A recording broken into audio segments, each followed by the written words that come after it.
Assalamualaikum warahmatullahi wabarakatuh. Waalaikumsalam warahmatullahi wabarakatuh. Halo semuanya, kembali lagi bersama saya Arif Maulana Putra. Dan kali ini, di video kali ini saya ditemani dengan teman-teman saya. Yuk, coba sapa dulu dong teman-teman kami. Oke, mungkin dari teman saya saat ini, coba perkenalan diri dulu. Halo, perkenalkan nama saya Andi Ramadhani. Lanjut. Baik, saya Gegel Lexi, berada di Jojo. Oke, lanjut. Baik, perkenalkan nama saya Abdul Mujib. Saya Oke, jadi kan di sini kita udah tahu nih, kayak dari saya sendiri ataupun juga dari teman-teman. Nah, kami di sini berlima ini kita dalam rangka apa nih? Podcast ini wawancara. wawancara seorang coach renang itu. Mengenai apa tuh? Tentang masalah trauma gitu. Trauma ya. Air. Oke. Kira-kira kalau misalnya masalah trauma renang ini berarti kita harus menuju ke siapa nih? Itunya ada salah satu apa ya? Salah satu Ahlinya coach. gitu. Bisa bilang Pelatih coach. yang telah berpengalaman gitu. Oh, Oke, mungkin bisa kita panggil aja lah ya langsung. Oke, boleh. Tamu undangan kita Bang Al-Khairi. Oke, dipersilakan kepada Bang Al-Khairi, coach kita. Oke. Nama saya Pak. Ya, Oke Bang, silakan duduk Bang. Oke.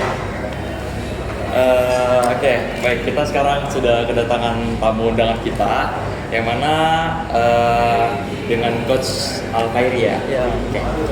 Mungkin di sini saya Arif mau menjelaskan sedikit dulu tentang biodata dari coach kita ini. Jadi untuk nama lengkap dari coach kita ini adalah Muhammad Al-Khairi. Bisa dipanggil apa nih Bang? bisa dipanggil Khairi, bisa Aal, bisa. Oh, Oke. Pak Al aja nak. Oke, Al aja lah. Gitu kan. Sering sih Bang Al, Mas Al. Oke, Mas Al, Coach Al lah ya. Biar Pak. Ini pelatih kita nih. Aduh. Oke, untuk tempat tanggal lahir, Abang lahir di Teluk Kuantan, bertepatan pada tanggal 31 Maret tahun 2004. Oke, kuliah di Universitas Negeri Padang. Ya. Jurusan Pendidikan olahraga. Pendidikan olahraga. Cutting. Jurusan kita kan. Jurusan lah. Pendidikan olahraga. Dan BP tahun 2022. Oh, memang cutting kita. Ya, Aduh. dan kita. Kita harus hormat pada semua. Salam senior dulu. Salam sini. Oke. Jadi dari coach Al-Khairi sendiri merupakan salah satu coach dari BA Shop kita, yang mana BA Shop sendiri itu merupakan di bawah naungan dari dosen kita, dosen pengampu kita, Bapak Berto Apriano. Ya. Yang mana coach Al-Khairi juga bergabung di BA Shop ini tepatnya pada semester 4 ya. Iya. Oke, kalau misalnya berbicara tentang BA Shop ya, mungkin ada nggak ketertarikan sendiri gitu, coach? Masalah, kenapa nih saya bisa bergabung di BA Shop gitu? Oh, oke. Ya. Ada yang mau ngajak apa gimana gitu Bang? Oh, oke. Jadi saya jelaskan ya. Ya. Oke. Jadi pada saat semester 4 tuh kemarin saya diajak sama salah satu member dari BA Shop Aquatic. Oke. Nah, jadi saya diajak, kemudian diusulkan kepada Pak Berto sebagai pemilik ataupun pembina dari BA Shop Aquatic. Jadi nama saya diusulkan, nanti Pak Berto memilah dulu mana aja orang-orang yang bisa lah untuk diajak ke BA Shop Aquatic. Ya, gitu kemarin. Berarti abang ini termasuk orang pilihan gitu ya? Ya, Bang? banyak orang-orang anak member BA Shop yang bilang kalau anak-anak BA tuh orang-orang pilihan Pak Berto. Siap. Orang Pak Berto di pendidikan olahraga. Oh iya. Yes. Iya. Keren. Bukannya sombong ya. Tapi banyak yang bilang Ya. Oke. Mungkin kalau di BA Shop kan pasti otomatis kan renang ya Bang. ya. Nah, abang sendiri mulai mengenal renang itu dari kapan sih? Nah, jadi saya cerita dulu ya. Oke, boleh. Dipersilakan. Jadi waktu kecil Oke. saya sudah suka berenang karena rumah saya dekat sama sungai. Oke. Nah, jadi waktu kecil tuh saya sering kali tuh nak marah sama orang tua saya, ngapain berenang siang-siang gitu kan. Oke. Nanti kulit hitam mana kan. Nah, jadi karena saya nakal, biasanya kalau hari libur, hari Minggu biasanya tuh, pokoknya dari pagi pergi dulu ke sungai, mandi. Habis itu bajunya gak ganti-ganti nih. Bajunya sampai sore itu aja. Karena takut kena marah. Itulah awalnya dulu saya berenang sama kawan-kawan di sungai gitu kan. Apalagi kalau sungainya airnya naik tuh. Nah, itu seru kali tuh berenang. Paling seru. Jadi saya belajar berenang tuh bukan diajarkan sama orang, tapi otodidak aja. Otodidak Ya, ya. diajar sama teman-teman kayak gini. Kalau berenang dulu tuh kan, kalau zaman sekarang kita kuliah pasti berbeda kan. Beda, Jauh bedanya. Iya. Jadi sekarang kita kuliah, jadi gini ya gerakan tangan, jadi gini ya ngambil nafasnya, jadi gini ya kakinya. Kalau berenang, tau lah kawan-kawan kampung kan. Ya, pokoknya siapa cepat aja duluan, dia hebat tuh gitu. Benar. Apalagi melawan arus ya Bang, saat itu juga. Oh, berarti renang tuh udah dari kecil bisa bang? Ya, jadi renang tuh dari kecil. Nah, jadi waktu SD ada salah satu pertandingan di Pekanbaru. Jadi saya diseleksi nih. Adalah kayak 6 orang sama guru olahraga kami kan. Jadi diseleksi. Otomatis waktu itu saya lah yang pemenangnya. Jadi ada lagi satu orang yang kalau permainan saya memang dia tuh udah jago gitu. Nah, jadi dia seleksi lagi kami berdua. Oke. Dan dipilihlah dia karena dia lebih laju dari saya kan. Nah, jadi yang berangkat tuh bukan baru itu pertandingannya waktu SD, saya ingat sekali tuh waktu saya mau sunat tuh. Oke. Saya ingat kali ini, ingat kali kan soalnya. Nah, jadi yang berangkat tuh dia bawa pakai nama saya. Nah, Kok bisa, Bang? ya karena ya nggak tahu lah kita kan itu pandai-pandai guru olahraga kan. Ya, jadi yang berenang dia tanya nama atas nama saya. Yang naik nama Abang itu Ya. dia. Jadi waktu pulangnya Ya. otomatis dia kan ada dapat seragam segala macam. Ya. Dikasih sepatu di saya atas nama saya. Jadi gitu berenang. Dari dulu sih. Iya, Bang. Oke. Mungkin tuh kayak pengalaman abang waktu kecil ya, kayak gimana awal bertemu dengan yang namanya renang tuh gimana? Mungkin dari sungai ya bang. Nah, awalnya tuh kayak di dekat rumah tuh ada sungai dan juga mungkin ada teman-teman juga yang ngajak main. Ayolah, main kita gitu ya bang. Terus juga pernah mengikuti kayak seleksi ya waktu Ya, itu seleksi kita. aja, ya. Seleksi mau di tingkat kota berarti ya? Iya, bukan Provinsi ya, provinsi. Dan juga itu mengatasnamakan abangnya saat itu seleksi berdua gitu. Tapi yang naik nama abang itu dia yang Berenang yang lain gitu. Iya, yang lain gitu. Oke, mungkin karena awal berenang juga ya, masih awal-awal berenang nih, mungkin abang dulu pernah nggak kayak ngerasain trauma gitu saat awal-awal berenang di sungai lah misalnya kayak hanyut kayak atau apa Iya, gitu. pernah tenggelam itu bang? Iya, kalau masalah trauma nih dari kecil nih udah banyak sekali trauma sama berenang sebenarnya kan. Kalau dulu saya ingat kali nih kejadiannya tuh waktu SD karena air besar, jadi kami hilir lah kayak dari hulu Ya. ke hilir Oke. berenang kan karena air besar otomatis kan cuma pakai kayu aja nanti naik di atasnya kan. Jadi waktu itu pada waktu itu saya lagi berenang nih sama kawan-kawan saya kan. Jadi saya hanyut. Nah, Oke. saya hanyut. Ya. Oke, ini dia. Saya hanyut. Terus dibantu sama kawan saya satu. Saya ingat kali itu namanya Ipal namanya. Ipal. Oke. Jadi dia yang menyelamatkan nyawa saya pada saat saya hanyut itu. Kalau nggak ada dia bang? Kalau nggak Gimana? ada dia, mungkin saya nggak ada. Nggak ada dia masih di video ini. Ya. Jadi Oke bang, lanjut bang. karena saya hanyut tuh otomatis banyak masuk air ke dalam tubuh saya kan. Ya. Jadi saya sakit jadinya dirawat di rumah sakit selama 3 malam, 3 hari. Nah, jadi udah dari kecil tuh lah merasakan trauma berenang. Jadi ketika itu ada trauma gitu bang? Ya ada lah, pasti ada trauma kan. Apalagi kita di infus nih 3 hari. Wow, lumayan tuh. 3 hari. Itu ini belum ya, ini pengalaman pertama nih. Nah, jadi ada lagi pengalaman kedua. Oke. Jadi pengalaman kedua ini waktu itu lagi musim-musimnya peti di kampung saya. Tahu peti? Apa peti itu, Bang? Penambangan emas tanpa izinnya. Oh, Kayak penambang ilegal gitu. Ilegal gitu. Jadi waktu itu lagi musim-musimnya. Kalau peti itu kan di kerutnya sungai itu. Jadi Tambah dalam. bekasnya tuh kan ada tuh, bekasnya tuh kan dalam, bulatannya tuh kan. Jadi kami berenang di situ. Nah, jadi waktu itu air deras, air naik gitu kan.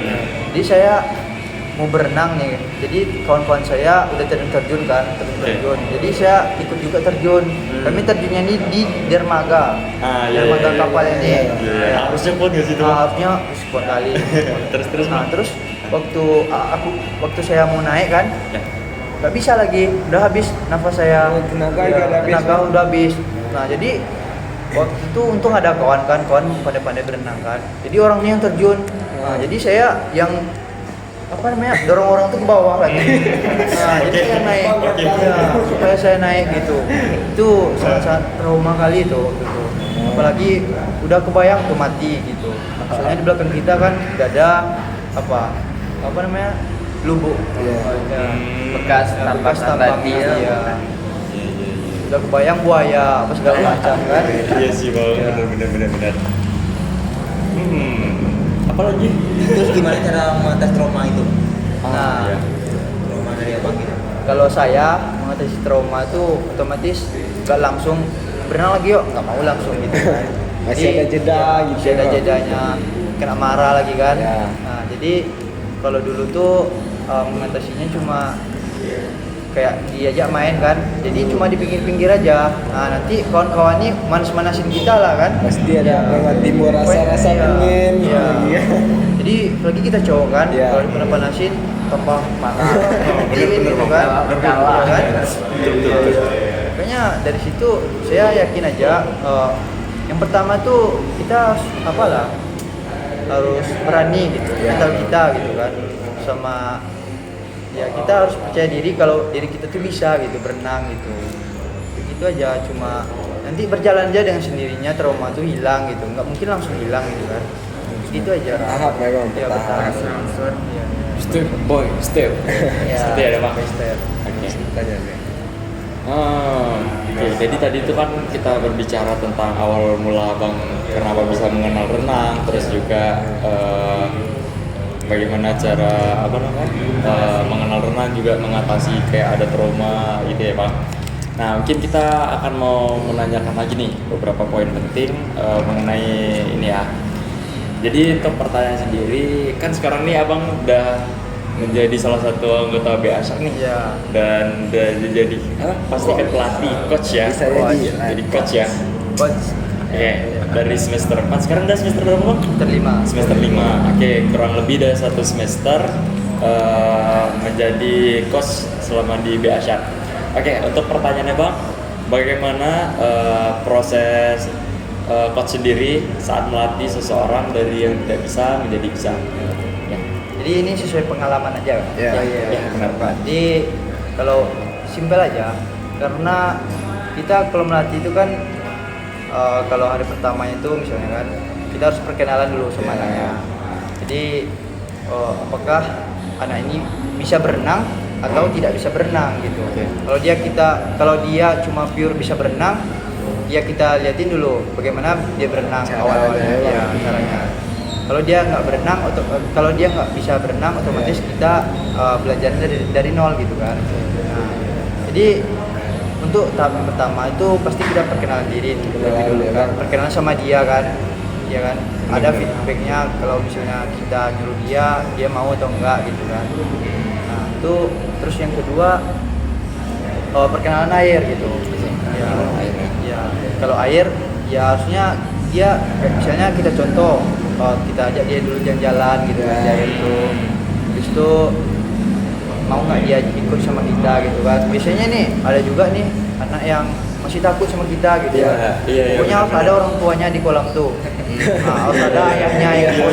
Iya, iya. Bahkan ayahnya pun ikut juga berenang. Bener bang, sering kali lihat ya kan. Iya, rasa betul. hilang, Iya. rasa takut tuh hilang. Ya, makanya perkenalan itu pertemuan pertama biasanya tuh kan. Ya. Nah, jadi tahap-tahap selanjutnya barulah dia agak udah udah ada lah, udah klop lah sama dia gitu kan. Iya. Jadi itu untuk perkenalan pertama gitu kan. Terus yang kedua itu mengajarkan teknik dasar. Teknik dasar. Ya. Misalnya nih kita mau mengajarinya gaya renang, gaya dada misalnya kan.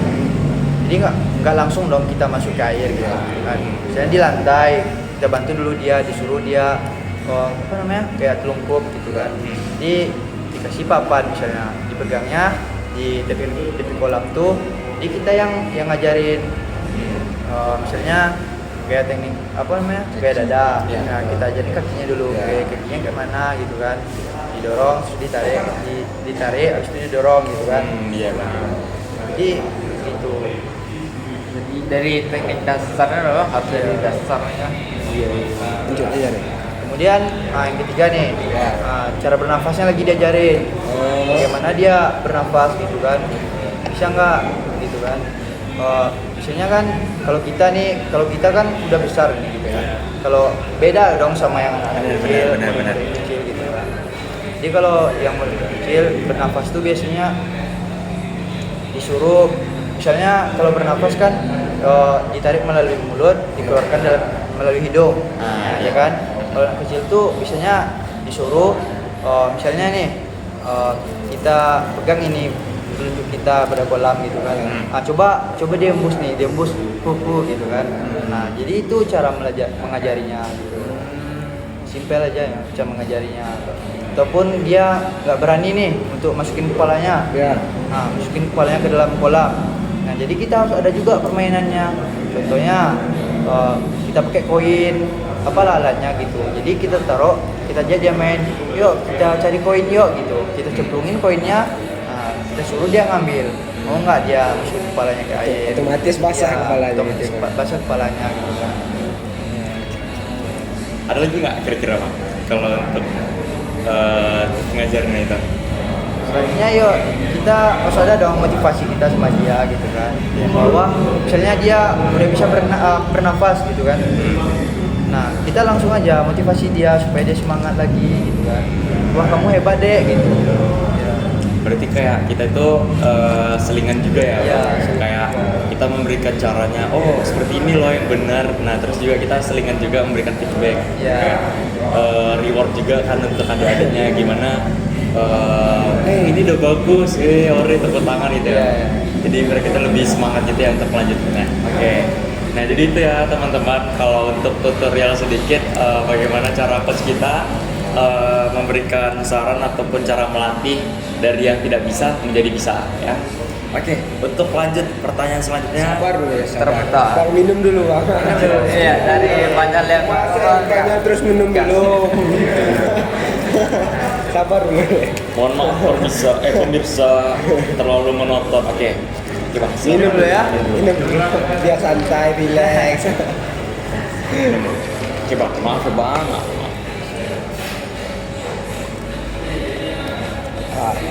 Bisa lanjut Bang. Kira-kira kalian ada nggak nanya-nanya gitu? Yang tadi ya tadi bisa dipahami juga lah kan Bisa dari dipahami. tekniknya. Udah jelaskan semua sama Bang. Oke, mungkin kalau untuk pertanyaan selanjutnya masalah kan tadi kan kami sedikit menanyakan kayak apakah abang ada trauma gitu kan waktu saat belajar pertama kali berenang sama bagaimana cara mengatasinya. Nah kali ini posisinya tuh saat abang sendiri sudah menjadi coach atau pelatih ya kan. Nah gimana sih cara abang gitu mengatasi bagaimana ketika ada orang yang kayak udah trauma gitu saat mereka mau melakukan renang itu kayak udah takut gitu kan, mungkin kayak contoh keseret ombak lah atau kayak hanyut tadi di sungai. Nah mungkin abang ada bisa rekomendasi gitu. Nah jadi untuk melatih orang yang trauma nih gitu kan, harusnya kita cari tahu dulu nih apa penyebab dia jadi trauma gitu kan. Nah jadi kalau melatih harusnya kita membangun rasa aman dulu kan. Kamu aman kok kalau sama saya gitu. Kamu aman kok ada di sebelah kamu gitu kan. Jadi kayak gitu untuk mengatasi traumanya gitu. Jadi kita tuh meyakinkan dia Bang. Iya, kita harus meyakinkan dia kalau dia tuh aman gitu. Kalau trauma ini kan harus butuh kesabaran lah kita kan sebagai orang gitu kan. Sedap. Aku mau tanya nih, kalau kita renang tuh bagusnya di jam berapa?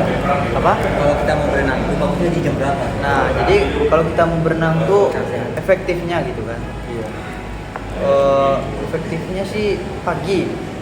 Ya, jam 7 tuh udah bagus tuh berenang. Karena soalnya pagi itu apa kan udaranya masih sejuk gitu kan. Iya. Jadi kalau nggak bagusnya tuh sore. Kalau udah jam 5 lewat, nah itu nggak bagus kayak gitu. Soalnya apa namanya? Udaranya dingin, nanti kita cepat dingin gitu. Suami gitu. Ya, kalau saya melatih biasanya anak tuh pokoknya sebelum jam 6 tuh udah selesai lah gitu. Pokoknya ya. Karena kan takut dia nanti dingin. Ya. Jadi dia otomatis nggak mau lah kalau lagi dong dia berenang gitu. Karena Kira ada nggak teman-teman? Mungkin Ya. Kan dalam olahraga renang kan ada 4 gaya tuh. Gaya apa yang cocok untuk diajarkan ke anak-anak yang baru belajar renang? Nah, jadi ada 4 gaya kan. Kalau menurut saya lebih baik lebih cocoknya kalau untuk pemula tuh gaya dada. Soalnya gaya dada tuh lebih simpel lah daripada gaya yang lain gitu kan. Cuma kakinya, cuma tangannya. Kalau koordinasinya nggak terlalu sering gaya bebas. Apalagi kayak kuku. Apalagi kayak kuku.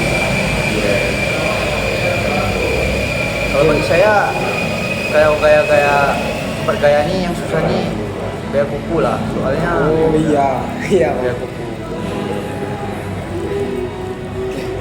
Ada lagi teman-teman? Pengen bikin lisensi nggak sih Pak? Nah, kalau saya, jadi kebetulan di BASR ini cuma beberapa yang baru lisensi, tapi lisensi pelatih cuma ada beberapa gitu. Tapi kalau lisensi wasit kayaknya udah beberapa. Soalnya saya ini masuk BASR udah yang yang baru-baru gitu. Dan kemarin ada lisensi pembukaan di Lubuk Alung gitu kan. Jadi karena saya ada acara juga, soalnya nggak jadi dong. Nggak jadi saya ambil lisensi gitu. Dan insya Allah Pak Berto tahun depan katanya mau buka lisensi untuk pelatih gitu. Semoga top kita ini diterima ya jadi lisensi. Ya ini nih apa namanya, lisensi itu kan ada urutannya tuh. Lisensi apa aja tuh Coach? Lisensi B, Lisensi B. Itu apa tuh yang membedakan D, C, B, A itu? Nah, kalau sama kayak lisensi bola gitu kan. Ya kalau pemula tuh otomatis dimulai dari D dulu kan. Ya. Wasit juga lisensi D. Baru C ada kan? C. Ada lagi. mungkin udah pas. Oke. Gimana teman-teman kita untuk podcast kita ini? Apakah ada yang mau ditanyakan lagi kepada coach kita ini? Mumpung coach lagi berbaik hati. Mungkin mungkin pas dulu ya. Pas ya. Oke. Mungkin karena udah banyak juga ya mungkin Dan tadi. pertanyaan.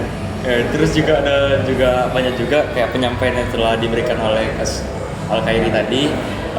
Mengenai tentang pengalamannya juga, terus kayak traumatik, terus juga bagaimana cara renangnya itu ada renang gaya apa aja, lisensi apa aja, dan juga bagaimana cara melatih yang tidak bisa menjadi bisa, dan yang terakhir tadi itu yang masalah traumatik pada orang lain dan bagaimana menyembuhkannya gitu. Nah mungkin itu saja untuk podcast kita kali ini, dan kalau misalnya garing, kami mohon maaf ya, karena kita sama-sama belajar dan juga sama-sama berproses. Iya nggak? Ustaz Leo, bagaimana? Apakah ada hadis sedikit? Ada kan? Kata-kata Arin nih. Apa? Tetap semangat. Walaupun tanpa penyemangat. Ulangi. Tetap semangat. Walaupun tanpa penyemangat.